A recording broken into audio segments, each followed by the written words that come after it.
Dan langsung aja kita ke topik yang pertama, Tribuners, yang mana di Treskrimum Polda Metro Jaya menggelar rekonstruksi kasus penculikan dan pembunuhan Kepala Cabang atau Kacab Bank BUMN di Cempaka Putih, Jakarta Pusat, yakni Muhammad Ilham Pradipta.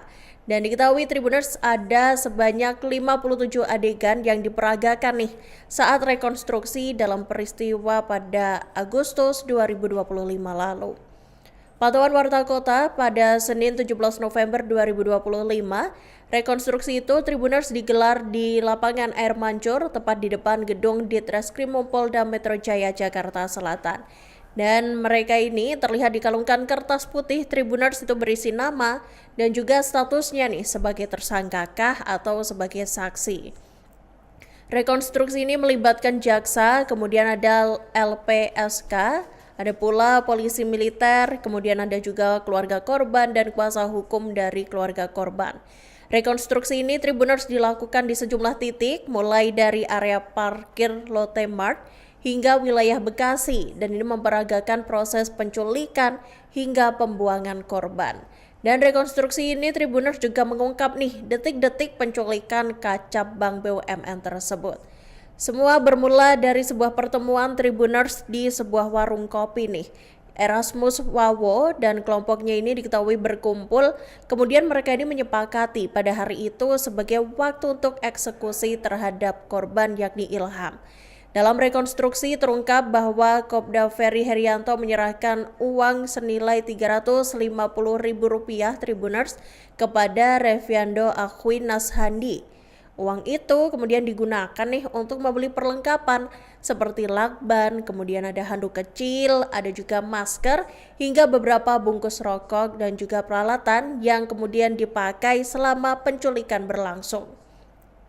Setelah persiapan lengkap, Tribuners 5 pelaku yakni Erasmus Wawo, kemudian ada Andre Tomatala, Johannes Ronald Sebenam, Emmanuel Woda Berto, dan Reviando bergerak menggunakan mobil Avanza putih.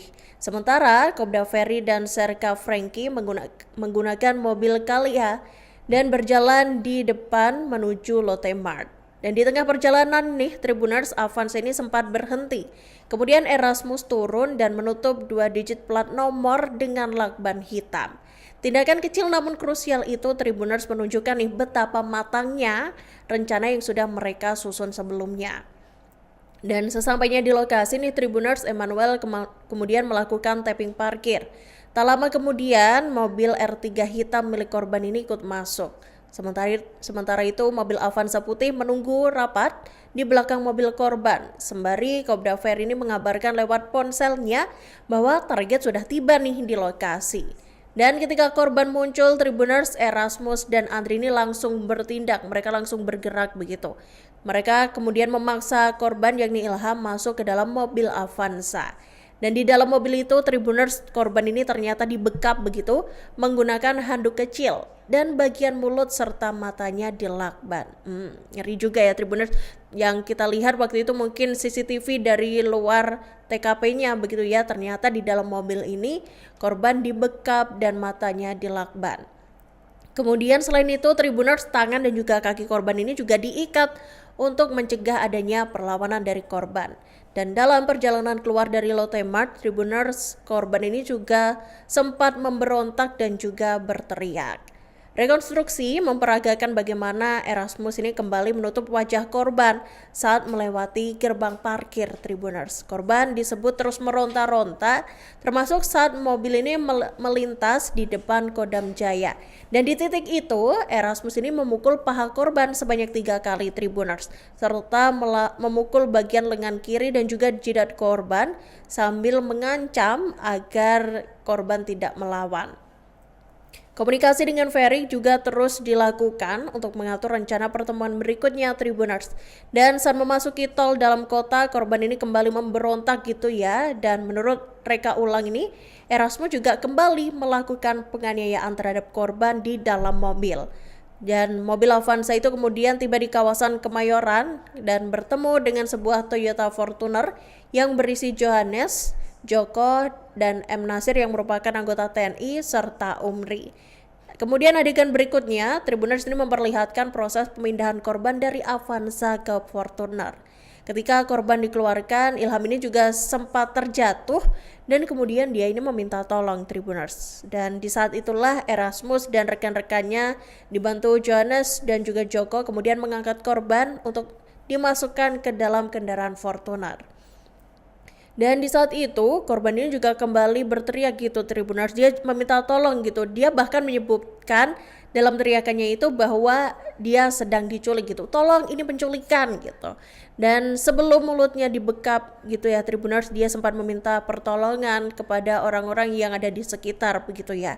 Dan kemudian dia dimasukkan ke dalam mobil.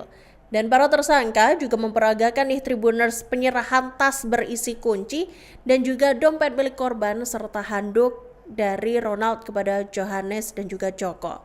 Dalam rekonstruksi itu juga diperagakan adegan pemberian uang senilai 45 juta rupiah dari Ferry kepada Erasmus sebagai imbalan nih Tribuners atas pelaksanaan pencurian itu.